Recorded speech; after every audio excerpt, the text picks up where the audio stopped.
देख्न सक्नुहुन्छ बाटो यस्तै हो हाम्रो गाउँघरकोमा। म हजुरलाई देखाइदिन्छु। अस्ति मैले रिमको फोटो भिडियो गराएर हाल्न पाइनँ किनकि त्यो मैले बिहान मोबाइलै रहेको थिएन कि, त्यसैले अब सिधै घर नगइकन घर गएर फोटो खिचिन्छ नि होइन। अब फोटो नखिचिकन अब सिधै बुटाङ गएको मामा आउनुभएको थियो रिङदेखि, त्यहाँ रिङदेखि लगाएर ट्याक्क बुटाङ गएँ। म ठ्याक्क 1 केजीको थियो, धेरै ठुलो थिएन, सानो थियो। ठ्याक्क 1 केजीको हैछ। त्यहाँदेखि त्यसपछि 1 केजीको माछालाई ट्याक्क लगाएर बुटाङको ठ्याक्क 1500 कमाएँ गाइस एक दिनको। आज नि आएको छु, अब पर्छ कि नै भन्ने मलाई थाहा छैन, खोलो धमिलो छ। त्यही पनि म हार नमानिकन आएको छु। म माछा पर्छ कि नै त थाहा छैन, त्यही पनि म आएको छु। हार मान्नु हुन्न भन्दै घरकाले, त्यही भएर म आएको छु। के हुन्न गाइस। यो फेरि हाम्रो टनेल हो गाइस, टनेल फेरि हरिब छ भने गाइस, हरिब छ। यहाँ यस्तरी खुर्सानी रोपेछन्, तर मैले नचलाइकन म यहाँबाट तल झरिसकेको छु गाइस। डेन्जर यो टनेल हो गाइस, यो टनेल। मैले रिम मार्गौँ तल खोलामा, यहाँबाट खसेपछि त खोलामा पुगिन्छ। त्यही पनि केही छैन, म आएको छु आनन्दले। काला चाहिँ यहाँ खसेर नि मरिन्छ, नत्र त्यस्तै गाइस। टनेल है गाइस, टनेल हो यो, खुर्सानी रोपेको टनेल हो गाइस। कोही ठाउँ फेरि खुर्सानी छ, कोही ठाउँ छैन। त्यो टनेलदेखि म तल झर्ने हो। म पनि गन्तव्यमा आइसकेको छु, त्यसैले म अब भिडियो गर्न चाहन्छु। उहाँ बाउन्डरी खेतमा धान रोपिसकेका छन्। अब खोला उहाँ ककेरा छ नि, ककेरा त्यहाँ मैले थाप्ने 3-4वटा बोल्छु। रिम पर्छ मलाई थाहा छैन, त्यही पनि म थाप्न जान्छु त्यहाँ। 3-4वटा बोल्छु थाहा छैन, 4वटा रहन्छ। त्यो 4वटा रहेपछि एउटा हेमा मैले रिम मार्ग थाप्नुपर्छ। त्यसैले म थाप्ने हो। माछा परोस् नपरोस्, माछा के अरे बोल्छ थाप्न छोड्नुहुन्न गाइस भन्नु कहानी छ। हाम्रो बुढापाकाले यस्तै भन्छन्, त्यही भएर हामीले बोल्छ थाप्नु छोड्नु हुँदैन। परम्परा पूर्वदेखि कालदेखि चल्दै आएको यो बोल्छ थाप्न छोड्नु हुँदैन। यस्तरी झ्याङेटाले रोकिन्छन् बाटो। फेरि यस्तो छ गाइस, यस्तो बनकुरा भेट्यो भने मैले बनकुरालाई ट्याप्पै मारेर घरबाट भुटेर खाइहाल्थेँ, तर पनि बनकुरा भेटिनन्। नभेटिनु केही गाह्रो छैन।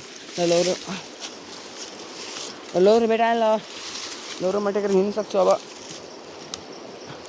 म लौरो भाँच्छु भनेको लौरा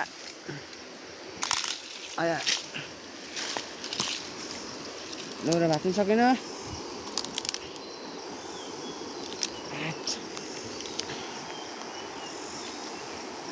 कस्तो क्लियर पनि आएन यो भिडियो भने, त्यही भएर मैले यो मोबाइल क्लियर आएन। त्यही भएर मैले आइफोन किनेको थिएँ। आइफोन 7 प्रो म्याक्स त होइन भन्नु चाहन्न मैले, तर आइफोन कुन मोडलको भनिन्छ ल थाहा छैन। तर आइफोन किनेपछि मैले यस्तो रेगुलर भिडियो हाल्छु गाइसहरू। हजुर त्यसरी नभन्नु, भिडियो पुरै आयो गर्छ।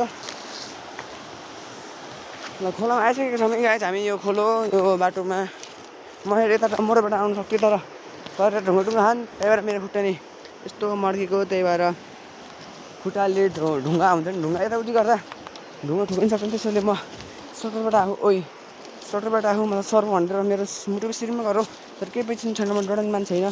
त्यही म खुइ आएको छु।